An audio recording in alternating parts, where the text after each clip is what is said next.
Hello dear students, welcome to smart knowledge. प्यारे बच्चों, आज की जो वीडियो है उसमें हम common compartment examination 4 class 8 subject रहेगा मैथमेटिक्स कंप्लीट जो पेपर है सैम्पल पेपर उसको हम डिस्कस करेंगे। बहुत ही इंपॉर्टेंट ये आपके लिए रहने वाला है। काफ़ी इंपॉर्टेंट क्वेश्चन हम कवर करेंगे। इंग्लिश मीडियम में ऑलरेडी हम कर चुके हैं। इस वीडियो में हम इस पेपर को हिंदी मीडियम में डिस्कस करने वाले हैं। ठीक है, सो आई होप आप सब बच्चों की तैयारी बहुत अच्छे से हो चुकी है, तो इस पेपर को भी कंप्लीट करके जाइएगा। पैटर्न आपका वही रहेगा जो आपका भी एनुअल एग्ज़ाम हुआ था, सेम वही पैटर्न रहने वाला है। कोई चेंज नहीं मिलेगा आपको, ठीक है। और किसी तरह की कोई ग्रेस मार्क्स अब आपको नहीं मिलेगी, जो कि आपके एनुअल एग्ज़ाम जब हुआ था तो पास होने के लिए वहाँ पर ग्रेस मार्क्स मिले थे, लेकिन अब की बार नहीं मिलेंगे।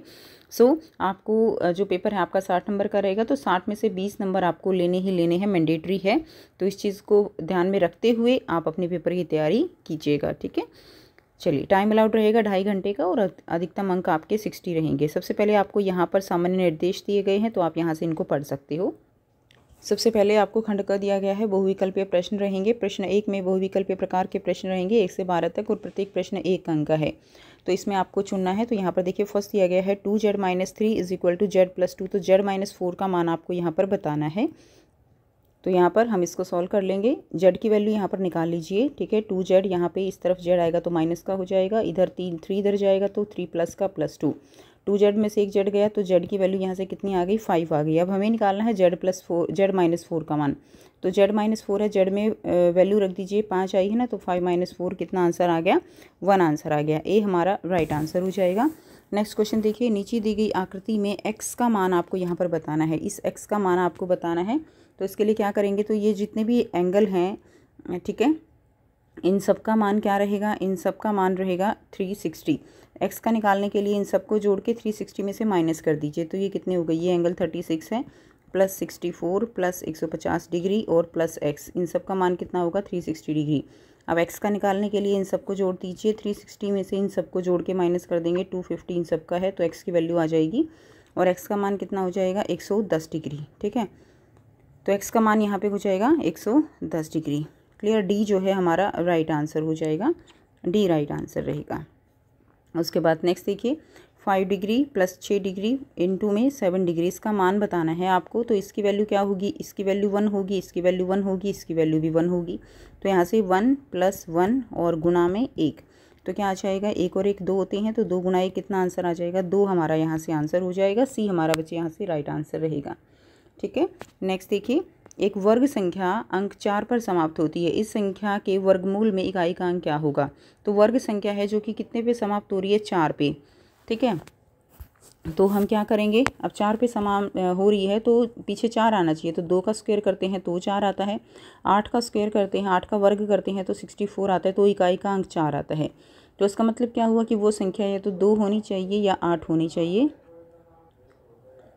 उसके बाद नंबर 5 है, पृथ्वी से चंद्रमा की अनुमानित दूरी जो है वो इतने मीटर है। इस दूरी का मानक रूप में प्रस्तुतिकरण क्या होगा। तो इसमें देखिए अनुमानित दूरी है, मानक रूप में इसको निकालना है तो हम डेसिमल कहाँ लगाएंगे, एक के बाद यहाँ अगर हम डेसिमल लगाते हैं तो कितना हम इससे हमारा आंसर क्या रहेगा। तो देखिए 1 2 3 4 5 6 7 8, अगर हम यहाँ पर शिफ्ट करते हैं डेसिमल को तो हमारे पास क्या आ जाएगा, 10 की पावर 8 आ जाएगा। तो हमारा आंसर क्या होगा, 3.84467 इंटू 10 की पावर कितना हो जाएगा, 8 मीटर हो जाएगा। तो बी हमारा यहाँ से राइट आंसर हो जाएगा।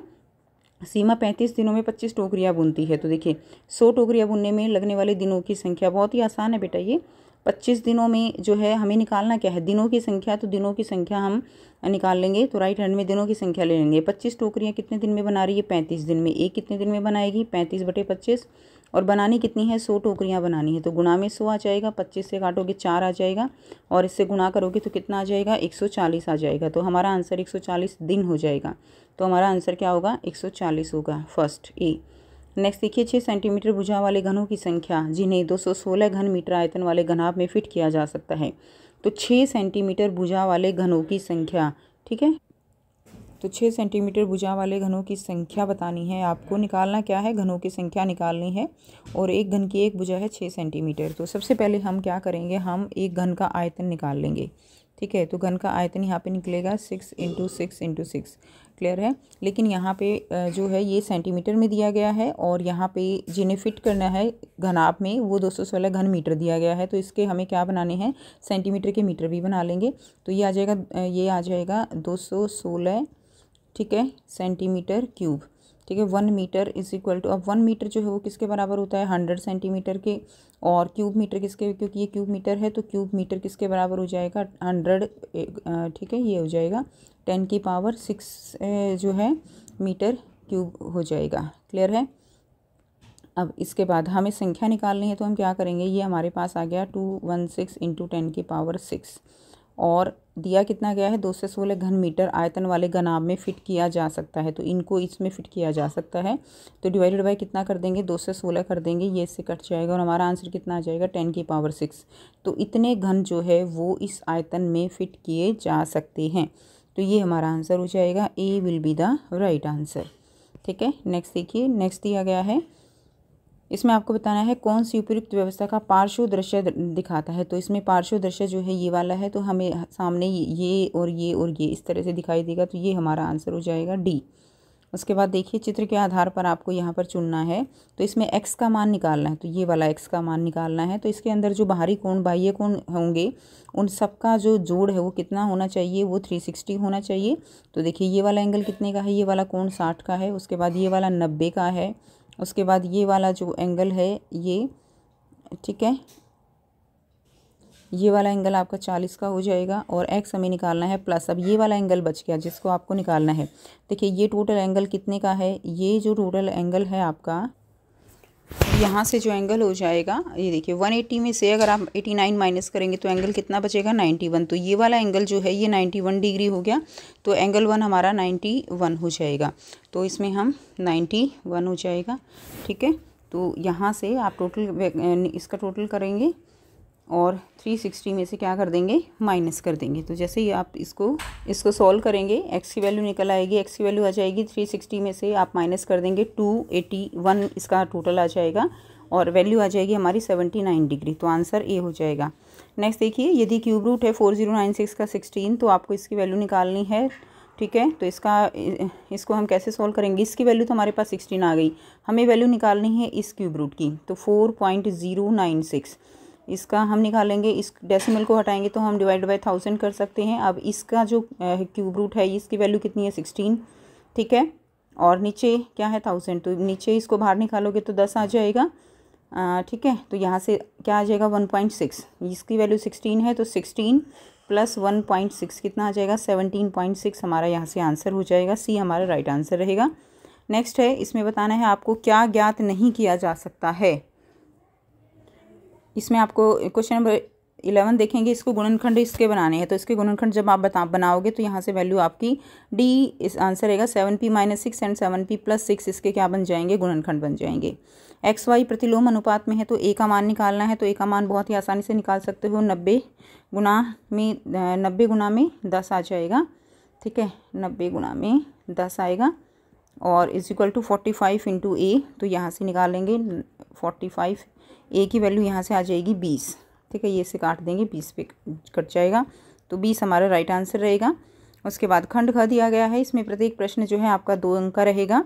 अब इसमें देखिए, जहाज़ की जो आकृति दी गई है ये वाली आकृति, इसमें HABD, यहाँ से अगर आप देखेंगे HABD, ठीक है, ये वाला एक, ये जो है दिया गया है आपको समांतर चतुर्भुज है और एक समांतर चतुर्भुज ये वाला दिया गया है। ठीक है। ये वाला, ये 2 समांतर चतुर्भुज आपको यहाँ से दिए गए हैं। तो यहाँ से आपको क्या निकालना है, यहाँ से हमें निकालनी है x की वैल्यू। तो इसमें आपको क्या निकालना है, इसमें देखिए ये वाला x की वैल्यू निकालनी है। ठीक है। अब इसमें x की वैल्यू निकालने के लिए हमारे पास इस एंगल H, जो कोण H है और कोण G है, इसकी वैल्यू हमें पता होनी चाहिए इन दोनों की, तब हम x की वैल्यू निकाल सकते हैं। तो अब हम यहाँ से इस वाले जो कोण है, ये वाला कोण कितने का होगा, 130 डिग्री का होगा। इसी तरह यहाँ पे ये एंगल C कितने का होगा, ये भी 30 डिग्री का होगा, क्योंकि ये क्या है, समांतर चतुर्भुज हैं। तो यहाँ से हम निकाल सकते हैं। अब देखिए यहाँ पे हम इसका सॉल्यूशन करेंगे। एंगल F, अगर हम देखें एंगल F और एंगल प्लस एंगल C, ये कितने जो कोण है सी, ये दोनों कितने के हो जाएंगे 60 डिग्री के। ठीक है, एंगल जी और एंगल ई ये हमने मान लिया कि x प्लस एक्स है। एंगल जी ये वाला x मान लिया और एंगल ई ये वाला हमने x मान लिया। तो यहाँ से 2x हो जाएगा, 2x और ये दोनों ही 60 डिग्री के बराबर होंगे जी और ई। ठीक है, 2x किसके बराबर होगा 60 डिग्री का। 2x प्लस जो है इन दोनों का जो सम होगा वो कितना रहेगा, वो 360 डिग्री रहेगा। तो 2x is equal to 360 minus 60 degree. x की वैल्यू कितनी आ जाएगी 300 डिवाइडेड बाई 2, x की वैल्यू आ गई 150 डिग्री। तो यानी जो एंगल हमारे पास आया एंगल जी ये भी 150 का है, ये भी कितने का है, ये भी 150 का है। अब अगर ये 150 का है तो ये एंगल कितने का हो गया, ये 180 का होगा पूरा और ये एंगल हो गया 30 डिग्री का। ठीक है, तो यहाँ से आप इस तरह देख सकते हो। अब हम यहाँ से यानी ये एंगल हमने निकाल लिया 30 डिग्री का। इसी तरह अब हम दूसरा इसको सॉल्व करेंगे तो एंगल जो हमारा कोण एच है प्लस कोण बी है, दोनों 130 के हैं, कितने के हो गए 260 डिग्री के। इसी तरह हमने एंगल ए और एंगल डी मान लिया, angle A plus angle D ये हमने मान लिया x तो हमारे पास कितना हो गया 2x। ठीक है, अब देखिए 2x प्लस 260 ये जो समांतर चतुर्भुज के चारों कोणों का योग कितना होता है 360 डिग्री। यहाँ से 2x प्लस 2x बराबर है 360 में से 260 माइनस हो गया कितना हो गया 100, x की वैल्यू कितनी आ गई 50 डिग्री। ठीक है, अब यानी यहाँ से ये जो कोण है ये कोण ये कितना आ गया 50 डिग्री। अब हमारे पास ये आ गए। अब हम इसमें ट्राइंगल सम प्रॉपर्टी लगा देंगे। अब यहाँ पे हम ट्राइंगल सम प्रॉपर्टी लगा देंगे। जो त्रिभुज है उसके तीनों कोणों का योग कितना होगा 180 होगा। तो वो देखिए 50 60 70 80 ये हो गया। ठीक है, आप यहाँ से लिख सकते हो 50 प्लस 30 डिग्री ये जो है। ठीक है, और x प्लस तो ये कितना हो जाएगा 180। x की वैल्यू आ जाएगी 180 माइनस 80 तो x की वैल्यू कितनी आ गई 100 डिग्री। क्लियर, तो x की वैल्यू कितनी आ जाएगी 100 डिग्री x की वैल्यू आ जाएगी। उसके बाद नेक्स्ट देखिए, यहाँ से आप इसको सोल्व कर लेंगे। थर्ड क्वेश्चन है, यदि -2 की क्यूब इंटू -2 की -6 है तो इसमें हमें क्या निकालनी है m की वैल्यू यहाँ से निकालनी है। तो हम इसको आसानी से निकाल लेंगे। तो यहाँ से हम क्या करेंगे, जो पावर है उनको हम कंपेयर कर लेंगे। तो हमने क्या किया, पावर जो है उनको इकट्ठा कर दिया, -2 की है दोनों, तो 3 + -6 और 2m - 6 यहाँ से पावर को हम कंपेयर कर लेंगे। ठीक है, पावर को जैसे ही कंपेयर करेंगे तो इसको हम 2m - 6 को क्या लिख सकते हैं, 2m - 6 को हम यहाँ से -3 आ गया, -6 में से 3 माइनस हो गया तो -3 बच गया। और m की वैल्यू क्या आ जाएगी, इस 6 को यहाँ पर लेकर आओगे 2m = -3 + 6 तो 2m = 3 बच गया और m की वैल्यू कितनी आ जाएगी 3/2 आ जाएगी। ठीक है, नेक्स्ट देखिए अगला क्वेश्चन दिया गया है, यदि मीता वेतन से 4000 रुपये बचाती है तो उसके वेतन का 10% है तो उसका वेतन जो है वो आपको बताना है कितना है। तो मान लिया हमने माना वेतन, आप लिख सकते हो माना वेतन, वेतन मान लिया हमने x, तो उस x का 4000 रुपये जो है वो क्या कर रही है, बचा रही है, और वो कितना है उसका 10%। तो x का 10% कितना है 4000 है। तो x की वैल्यू हमें निकालनी है, तो 2 0 से 2 0 कट जाएंगी। तो x की वैल्यू यहाँ से कितनी आ गई, x की वैल्यू यहाँ से आ गई आपकी 4000। ठीक है, 4000 नहीं 40000 आ जाएगी, ये इससे कट जाएगा, ये इधर जाके गुणा होगा। तो x की वैल्यू कितनी आ गई 40000 रुपये जो है x की वैल्यू आ जाएगी। अगला क्वेश्चन देखेंगे, एक खिलाड़ी कार का विक्रय मूल्य जो है वो कितना है, यहाँ पे 540 है। यानी यहाँ से आप देखिए जो विक्रय मूल्य दिया गया है यानी SP दिया गया है, यहीं पे सॉल्व करेंगे। SP जो दिया गया है वो कितना है, जो सेलिंग प्राइस है वो 540 है यानी विक्रय मूल्य। ठीक है, उसके बाद यहाँ पे दुकानदार का अर्जित लाभ जो है वो कितना है, अर्जित लाभ है यहाँ पर यानी जो प्रॉफिट है वो कितना है 20% है। उसके बाद आपको निकालना है क्रय मूल्य, यानी आपको यहाँ पे CP निकालना है जो कि हम मान के चल रहे हैं x है।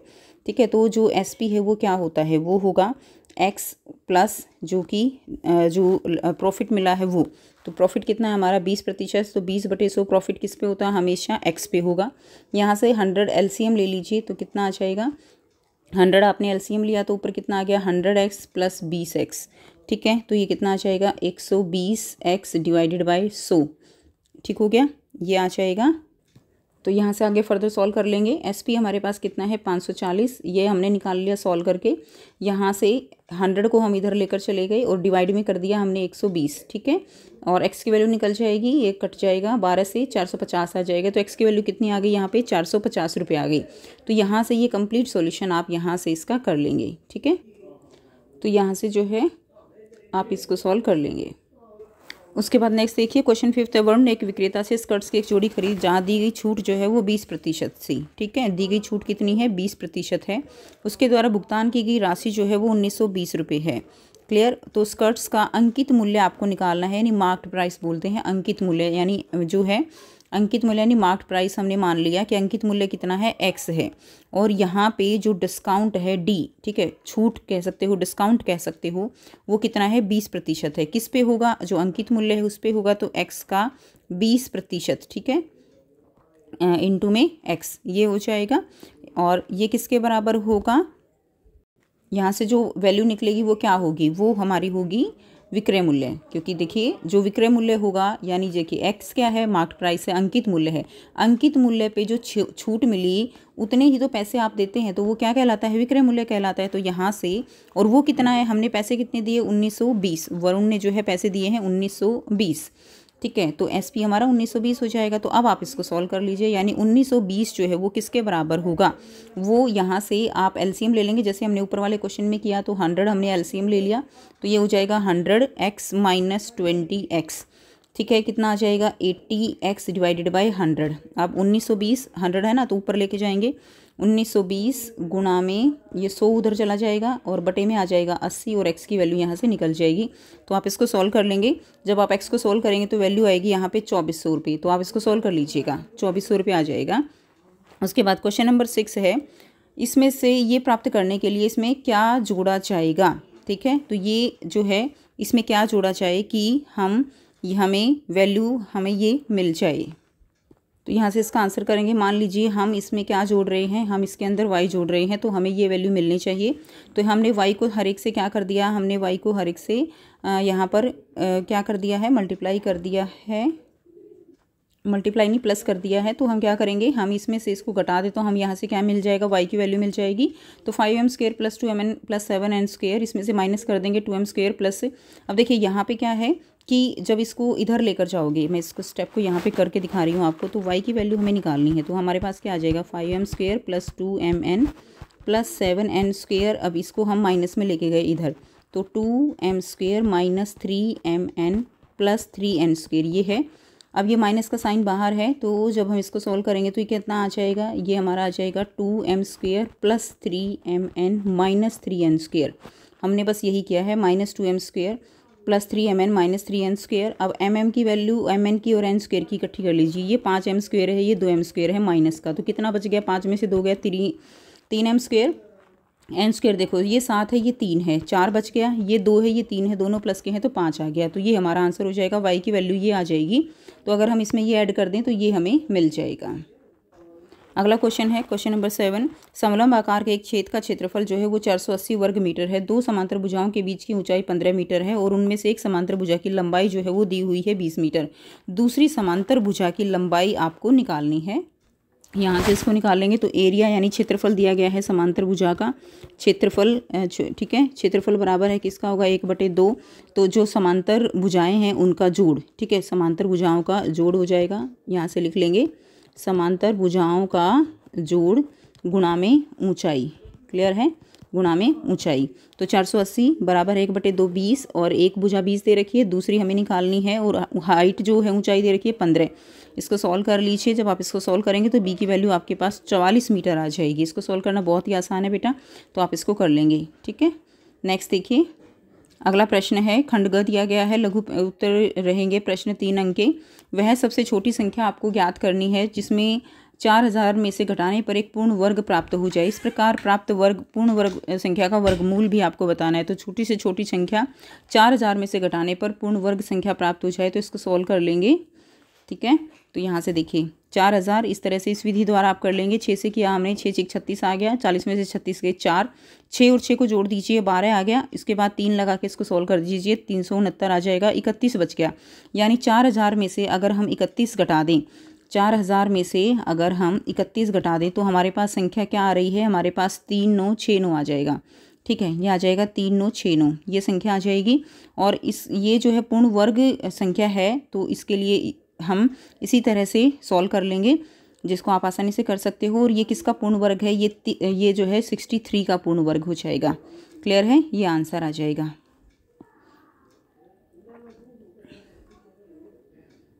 अगला प्रश्न देखिए, सरल कीजिए। इसको आपको सरल करना है तो a + b ये दिया गया है, तो ये भी बहुत आसान है, इसको सॉल्व करेंगे। तो यहाँ से इसको सॉल्व कर लेंगे a + b, ठीक है, ये दिया गया है। तो यहाँ से a को इस पहले पूरे तीनों से गुणा कर देंगे, तो 2a² इसको कर लीजिए और b को फिर इस पूरे से ही कर दीजिए, ठीक है। तो आप जब इसको सॉल्व कर लेंगे पूरे को, तो आपके और c को इन दोनों से कर दीजिए, 2ac और 3bc आ जाएगा। अब a² वाली जो टर्म्स हैं उनको अलग कर लीजिए, तो a² वाली एक ही है। उसके बाद b² वाली देखिए, ये भी एक ही है, 3b²। और जो ab है, तो देखिए ये 3ab है, माइनस का 3ab है और ये प्लस का 2ab है। 3 में से 2 माइनस कर देंगे, केवल एक ab बचेगा माइनस का। इसी तरह ac की अगर देखो तो देखिए BC की देखो, ये 3BC एक है और एक BC है, तो 4 BC हो गया। और AC जो है 2AC और AC, तो एक AC बच गया, तो ये हमारा आंसर हो जाएगा। इसी तरह नेक्स्ट देखेंगे।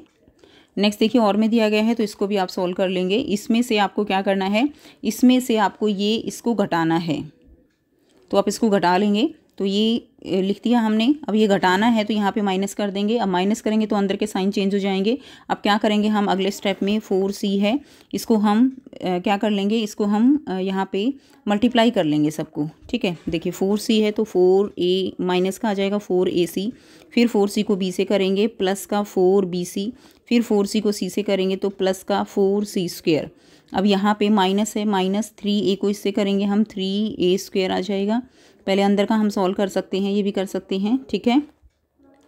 अब यहाँ से प्लस का कर लेंगे, 3ab आ जाएगा, 3ab, ठीक है, ये किया हुआ है यहाँ पे 3ab। उसके बाद फिर प्लस 3ac, उसके बाद 2ab आ जाएगा, प्लस 2b² आ जाएगा, माइनस 2bc। यहाँ पे बाहर माइनस है इसीलिए अंदर के साइन बच्चे यहाँ पे चेंज हो गए, ये बहुत ही कॉमन सी बात है। उसके बाद देखिए, अब यहाँ पे a² वाली टर्म्स जो है अलग कर लीजिए, ये 3a² होगा, ये माइनस 2b² हो जाएगा, और ये जो है यहाँ पे ये प्लस का c²। अब ab वाली टर्म्स कर लीजिए, ये हो गई ab, देखिए ये 3ab है, ठीक है। और यहाँ से आप इसको जब सॉल्व करेंगे ना, देखिए 4bc प्लस 4c², ये माइनस है ना बाहर, तो अंदर के साइन चेंज हो जाएंगे, 3a² minus 3ab minus 3ac plus 2ab minus 2b² plus 2bc, ठीक है, ये हो जाएंगे। उसके बाद देखिए यहाँ से आ जाएगा माइनस 3a² माइनस 2b², ये एच हो जाएगा, और c² ये रह गया। अब ab की टर्म्स आप कर लीजिए, ये माइनस 3ab है, ये प्लस 2ab है, तो एक ab बच गया माइनस का। इसी तरह ये 2bc है और ये 4bc है, 6bc हो गया, और ये 4ac माइनस का है, और यहाँ पे ये माइनस का 3ac है, माइनस माइनस का ये प्लस हो जाएंगे, लेकिन साइन माइनस का ही रहेगा, तो 7ac हो गया। आई होप आपको बिल्कुल अच्छे से आ गया है। ये एक बार अपने हाथ से करके देखिएगा, आसानी से कर सकते हो। अगला क्वेश्चन देखेंगे। 2 व्यक्ति 3 दिनों में एक घर में नई खिड़कियां लगा सकते हैं। काम, ठीक है, काम शुरू होने से पहले एक व्यक्ति बीमार पड़ गया। अब यह काम पूरा करने में कितना समय लगेगा, ये आपको बताना है। और एक ही दिन में खिड़कियां लगाने के लिए कितने व्यक्तियों की आवश्यकता होगी। तो देखिए, सबसे पहले 2 आदमी जो है वो 3 नंबर ऑफ डेज 3 दिन में काम कर रहे हैं।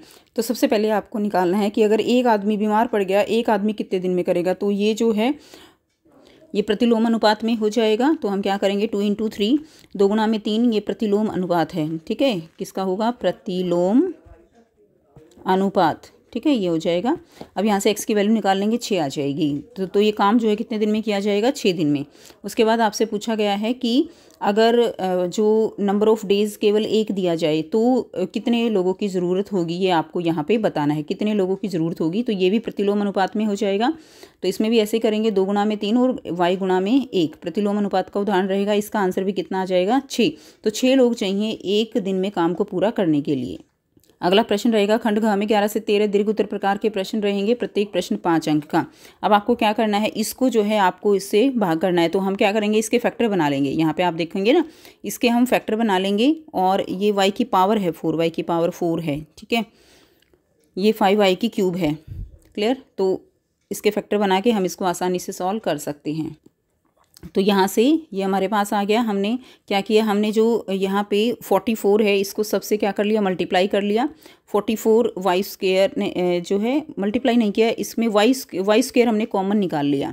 44 तो हमारे पास था ही, y² यहाँ से कॉमन निकालने के बाद देखिए y की पावर 4 है, तो y की 2 बच गया, यहाँ पे 2 निकालने के बाद केवल 5y बच गया, यहाँ से y स्क्वायर निकालिए तो 24 बच गया। अब हम फैक्टर बना लेंगे, इसके फैक्टर बनाना गुणनखंड कर लेंगे, ठीक है। गुणनखंड गया तो y का -8 और y का +3, ये 2 फैक्टर बन गए। अब हमने उसको डिवाइड किया तो y का -8 नीचे है 11y। अब फैक्टर हमने यहाँ पे इसके गुणनखंड लिख दिए तो y का -8 से ये कट जाएगा, 11 ये 4 से कट जाएगा, एक y इस y से कट जाएगा, तो कितना बच गया हमारे पास 4y और y +3, ये हमारा आंसर हो जाएगा, ठीक है। नेक्स्ट देखिए, निम्न व्यंजकों के गुणनखंड आपको बनाने हैं, तो बहुत ही आसान है बच्चे, दोनों के हम देखेंगे, ठीक है। तो p की पावर 4 है -81, तो इसके फैक्टर बना लेंगे, ये हमने लिख लिया। p की पावर 4 को हम p की स्क्वायर ये लिख सकते हैं, p स्क्वायर का स्क्वायर -9 का स्क्वायर, ठीक है। अब देखिए ये a स्क्वायर -b स्क्वायर, यहाँ पे ये वाली हम प्रॉपर्टी लगा देंगे, a स्क्वायर -b स्क्वायर, ये वाला फॉर्मूला लगा दीजिए, क्लियर है। तो क्या हो जाएगा a + b और a - b, तो हमारा यहाँ पे a क्या है p स्क्वायर और b क्या है 9 है, तो ये p स्क्वायर है और ये 9 है, तो यहाँ पे बस इसमें डाल दीजिए a + b और a - b, क्लियर है। अब आगे इसको और फर्दर हम कर सकते हैं, 9 को क्या लिख सकते हो आप, 3 × 3 लिख सकते हो, 3 गुणा में 3। तो हमने क्या किया, p का जो है स्क्वायर आ गया और माइनस में 3 का स्क्वायर लिख सकते हैं, ठीक है, और p स्क्वायर + 9 ये हमने कर लिया है। तो बस इसको p + 3 p - 3 आप लिख सकते हो और इसको हमने एज इट इज लिख दिया। तो इस तरह से आप इसके फैक्टर कर सकते हो।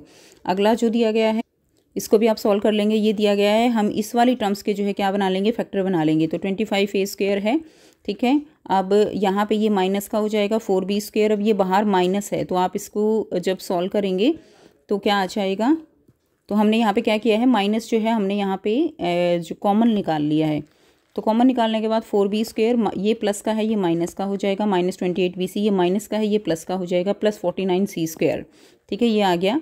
अब हम क्या करेंगे, यहाँ पे 25a² माइनस इसके हमने फैक्टर बना लिए, ये क्या है हमारे पास a² + b² जो है -2ab, तो हम इसको क्या लिख सकते हैं, a - b², ठीक है। यहाँ पे x a - b², तो हमने यहाँ पे a क्या है हमारे पास 2b है, ठीक है, और b क्या है यहाँ पे 7c है, तो आप इसको देखिए a² - b² का बन जाएगा ये a² + b² -2ab, क्लियर, ये हमने लिख दिया।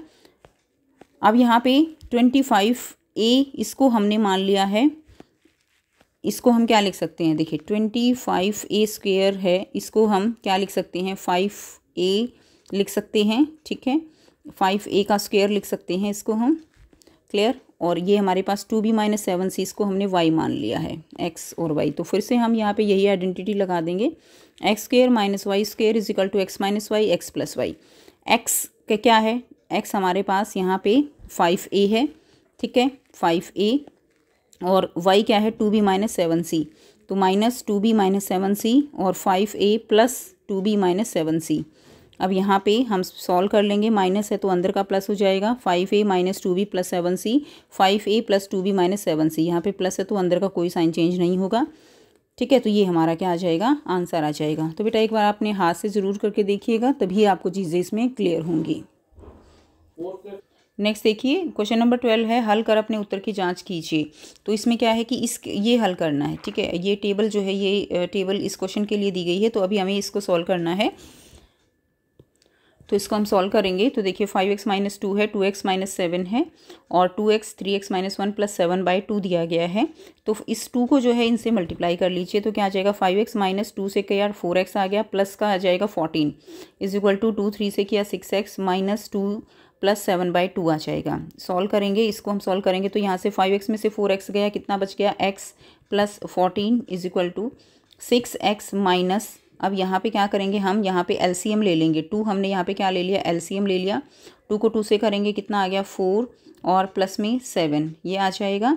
तो x + 14 = 6x यहाँ पे आ जाएगा, और क्या आ जाएगा 6x प्लस, ठीक है, ये 4 माइनस का है, 3 बच जाएगा, तो प्लस का 3/2 आ जाएगा।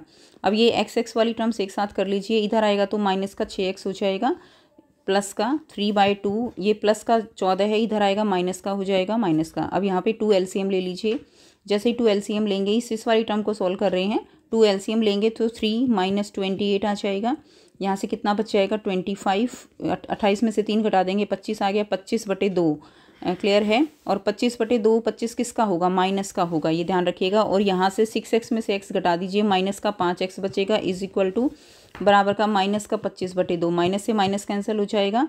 अब x की वैल्यू निकालने के लिए आप क्या करेंगे, 5 को नीचे लेकर आएंगे तो ये आ जाएगा 5 से ये कट जाएगा, ठीक है। x की वैल्यू कितनी आ जाएगी, 5/2।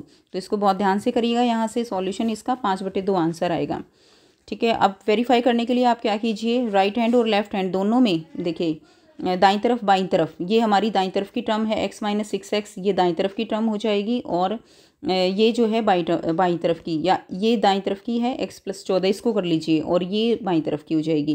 तो इसमें भी अगर आप वैल्यू पुट कर देंगे, x की वैल्यू 5/2 आई है, तो दोनों ही तरफ वैल्यू पुट करने से वैल्यू कितनी आएगी, 33/2 आएगी। इसमें भी कर सकते हो, लेकिन जो सिंप्लीफाई की हुई है उसमें कर सकते हो।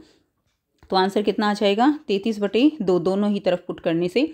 इस तरह से आप वेरीफाई कर सकते हो। इंपॉर्टेंट क्वेश्चन है, इसको अच्छे से ज़रूर कीजिएगा। अगला क्वेश्चन देखिए, हल करके अपने उत्तर की जांच करनी है आपको। तो इसमें आपको क्या करना है, इसमें आपको ग्राफ दिया गया है, टाइम और डिस्टेंस दी गई है। नीचे दी गई तालिका में कार द्वारा तय की गई दूरी को निर्धारित किया गया है इसमें, और एक रेखा आलेख आपको बनाना है। तो रेखा आलेख किस तरह से बनाएंगे, तो इस तरह से हम रेखा आलेख बना लेंगे।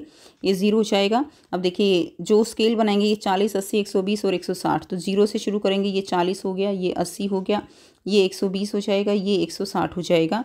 और यहाँ से 1 घंटे का गैप है ना, ये 6:30 है, तो ये 6:30 हो जाएगा। हम इस तरह से लेंगे, ये 7:30 हो जाएगा।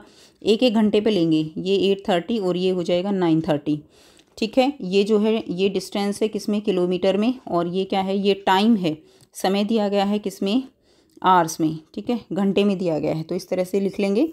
अब आपसे पूछा है कि ऊर्ध्वाधर अक्ष पर उपयुक्त पैमाना क्या है। तो ये उपयुक्त पैमाना हमने क्या लिया है, तो हमने देखिए जब आप ग्राफ बनाते हो तो ये 10 बॉक्स होते हैं इसके अंदर, है ना। तो 10 जो है 10 छोटे डिब्बे, 10 छोटे बॉक्स लिख सकते हो, छोटे डिब्बे लिख सकते हो। तो वो किसके बराबर हैं, 1 घंटा।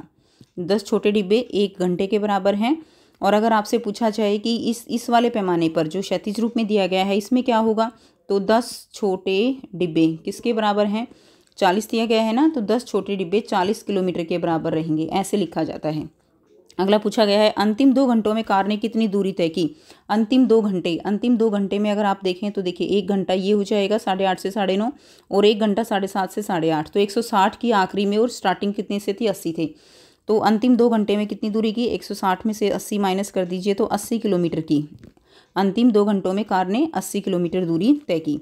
अथवा में दिया गया है, नीचे दिया गया आलेख एक छात्र द्वारा 2 अलग अलग टेस्टों में 10 में से प्राप्त अंकों को दर्शाता है। आलेख का अध्ययन कीजिए और निम्नलिखित प्रश्नों के उत्तर दीजिए। तो इसमें देखिए आपसे पूछा जा रहा है, सबसे पहले छात्र को किस विषय में पूरे अंक मिले। तो यहाँ से अगर आप देखेंगे तो ये देखिए 10 में से 10 मिले हैं किसमें, मैथ्स में। तो गणित में जो है उसको कितने मिले हैं, पूरे अंक मिले हैं गणित में। उसके बाद नेक्स्ट जो दिया गया है कि टेस्ट 2 में छात्र ने किन विषयों में समान अंक प्राप्त किए। टेस्ट 2 हमारे पास ये वाला है, किसमें, हिंदी और अंग्रेजी में उसने जो है अंक जो है बराबर मिले हैं।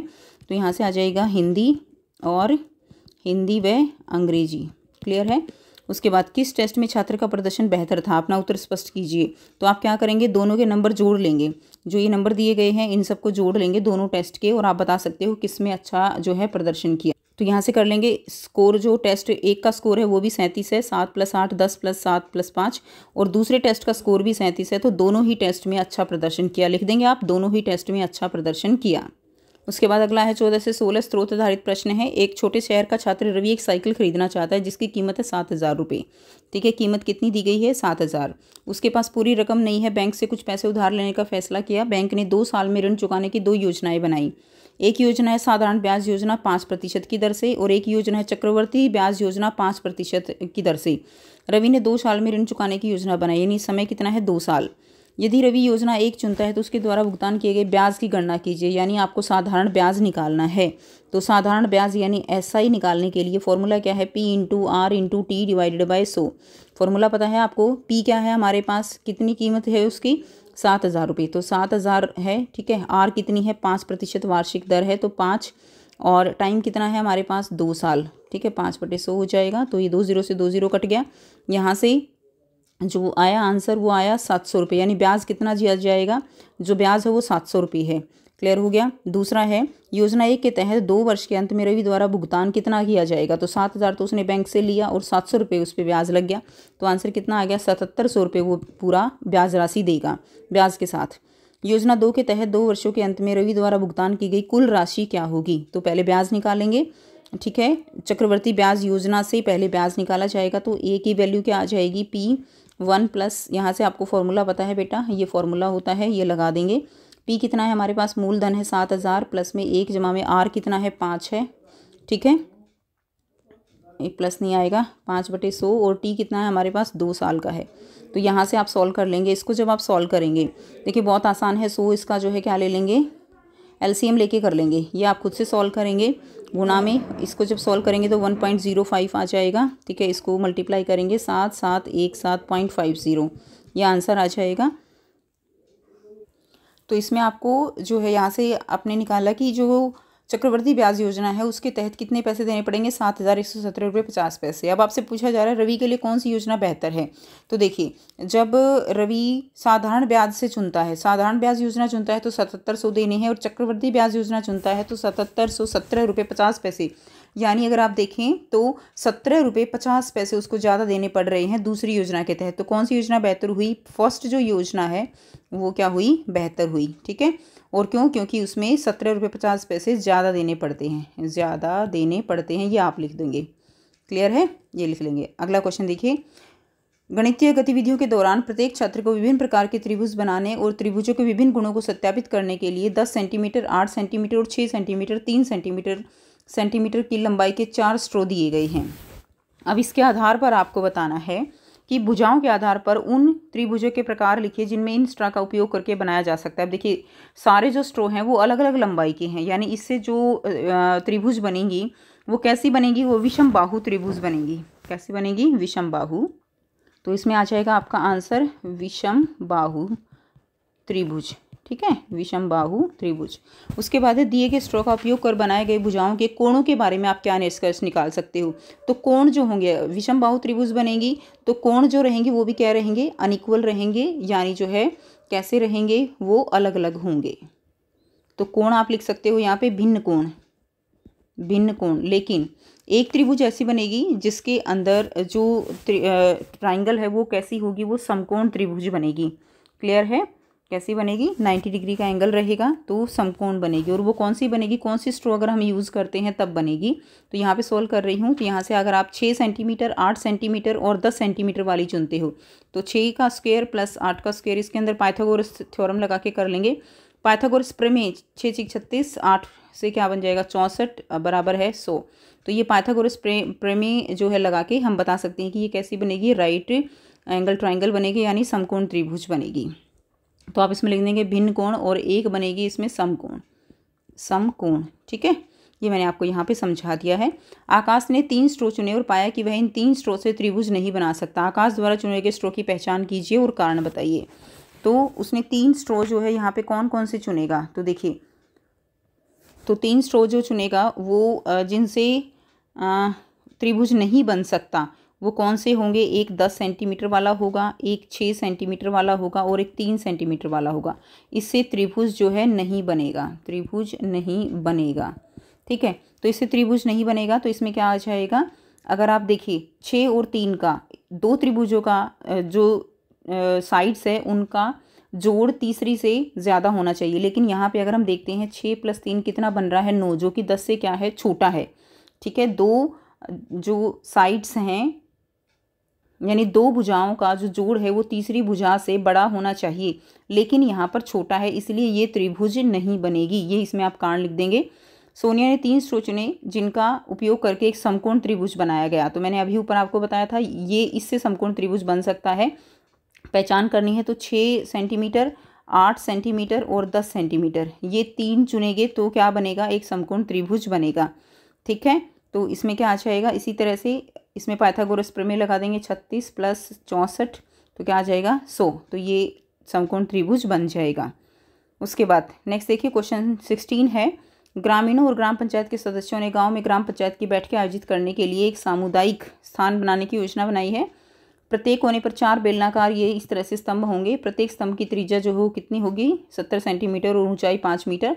छत और फर्श समचतुर्भुज आकार के होंगे। फर्श और छत कैसे हैं समचतुर्भुज, और जिसका आयाम क्या है 10 मीटर 10 मीटर 25 सेंटीमीटर। ठीक है, इसको हमें मीटर में बदलना होगा बाद में। ठेकेदार ने दावा किया कि पेंटिंग और निर्माण की दरें जो है वो है, पेंटिंग की दर है 20 रुपये प्रति वर्ग मीटर और निर्माण की दर है 60 रुपये प्रति घन मीटर। अब हमें बताना है प्रत्येक स्तंभ पर पेंट किए जाने वाले क्षेत्रफल की गणना कीजिए। प्रत्येक स्तंभ पर, तो एक स्तंभ का हम क्या निकाल लेंगे, क्षेत्रफल निकाल लेंगे, उसको 4 से गुणा कर देंगे। इस तरह से हम निकालेंगे। ठीक है, तो प्रत्येक जो है पिलर का हम क्या निकालेंगे, क्षेत्रफल निकाल लेंगे। तो हम निकालेंगे क्षेत्रफल यहाँ से। तो उसका क्षेत्रफल निकालने का तरीका क्या रहेगा, 2πr/h बेलनाकार है तो 2πr/h तो आ जाएगा 2 गुणा में 3.14 या 22/7 से कर सकते हो। और आर कितनी दी हुई है, आर हमारे पास है 70 सेंटीमीटर है, इसके मीटर बना लेंगे। मीटर बनाएंगे तो क्या होगा 0.7 मीटर। 70 सेंटीमीटर के मीटर बनाएंगे 0.7 मीटर, तो 0.7 गुणा में हाइट कितनी है, ऊंचाई कितनी है, दी गई है 5 मीटर। ठीक है, सारी चीज़ें दी गई हैं आपको। तो यहाँ से जब आप इसको सॉल्व करोगे तो आंसर आ जाएगा 21.98, तो अप्रॉक्सीमेट 22 मीटर स्क्वायर ये आ गया। ये जो आया है ये आपका एक स्तंभ का आ गया 22 मीटर स्क्वायर। ठीक है, इतने पर पेंट करना पड़ेगा। पेंट के प्रत्येक कैन से 10 वर्ग मीटर क्षेत्रफल पेंट किया जा सकता है। तो देखिए 10 वर्ग मीटर जो है प्रत्येक कैन से, एक कैन 10 वर्ग मीटर क्षेत्रफल में काम आ जाएगी। एक खंबे को पेंट करने के लिए कितने कैन की आवश्यकता होगी, तो एक खंबे का क्षेत्रफल कितना है 22 मीटर स्क्वायर है, तो कितनी कैन की आवश्यकता होगी, तो यहाँ पे लिख देंगे कैन कितनी लगेंगी 22 टोटल है, और एक कैन से 10 का होगा तो कितना आएगा 2.2, यानी 2 तो पूरी लगेंगी और तीसरी भी जो है उसमें से बच जाएगा, लेकिन हम टोटल कितना लिखेंगे 3 कैन लिखेंगे। ठीक है, कितना लिखेंगे 3 कैन, समझ आ गया। तो एक पिलर पे 3 कैन की आवश्यकता होगी। अब है सभी स्तंभों की पेंटिंग की कुल लागत की गणना कीजिए। तो देखिए सभी स्तंभों की पेंटिंग, उसके लिए पहले क्या करना पड़ेगा, हमें टोटल क्षेत्रफल निकालना पड़ेगा। हमने एक जो स्तंभ है उसका क्षेत्रफल निकाला 22, हमारे पास कितने हैं 4 हैं, तो ये कितना आ जाएगा 88 मीटर स्क्वायर। ये तो हो गया कुल क्षेत्रफल, तो आप यहाँ लिखेंगे कुल क्षेत्रफल कितना है 88। अब रेट कितना है, दर कितनी है इसकी, ये आप देख लेंगे। रेट हमें ऊपर दिया गया है दर, तो ये है हमारा 20 रुपये प्रति वर्ग मीटर। एक वर्ग मीटर पे 20 रुपये है, 88 पे कितना होगा ये आप निकाल लेंगे, तो 1760 रुपये आ जाएगा। उसके बाद है अथवा में छत के निर्माण के लिए ठेकेदार को भुगतान की जाने वाली राशि की गणना कीजिए। तो छत का निर्माण, तो इसका हम क्या निकाल लेंगे, छत का आयतन निकाल लेंगे, तो L × B × H ये आ जाएगा। L कितना है 10, B कितना है 10, और हमने ये देखा था ना 25 सेंटीमीटर आयाम दिया हुआ है, तो ये सेंटीमीटर में है तो इसको हम मीटर में बदल लेंगे, तो ये आ जाएगा 0.25। ठीक है, या 25/100 कर लीजिए, तब भी कोई इसमें प्रॉब्लम नहीं आएगी। ठीक है, 25/100 कर लीजिए, तो 10 ये कट जाएगा, ये इससे हो गया, तो कितना आ जाएगा 25 घन मीटर।